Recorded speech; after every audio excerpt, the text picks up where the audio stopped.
Introductory Back Arch 1. Jane begins by placing 2 flat blocks near the end of her mat in a T-shape.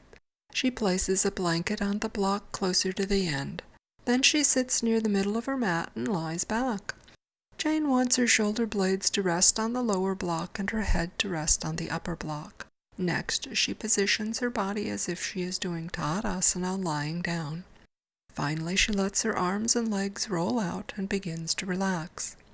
Jane's head is tilted back so her chin is higher than the spot between her eyebrows. If she stays in this position, she won't be able to relax. Instead, she wants the spot between her eyebrows to be slightly above the point of her chin. Folding the blanket will let her lift her head. To complete the pose, Jane lifts her head slightly to remove the block and blanket. As she continues to relax, her head may release to the floor. To exit, Jane uses her hands to lift her head to level. Then she bends her left leg, putting her foot flat on the floor. Without shifting her hips, she uses her elbow and foot to roll to her right. She then uses her hands and arms to push herself up to a seated position.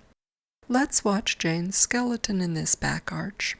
As she goes into the pose, we can see how her shoulder blades are supported by the lower block.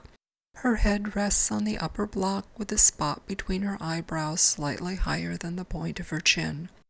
Jane aligns her body as if doing Tadasana before letting her arms and legs relax. To complete the pose, Jane removes the block and blanket from behind her head. Then she continues to relax. Her head will release closer to the floor as her upper back opens. To exit, Jane uses her hands to lift her head to level. Then she places her left foot flat on the floor. She uses her left foot and elbow to roll to the right without shifting her hips. Then she uses her hands and arms to push herself up to a seated position.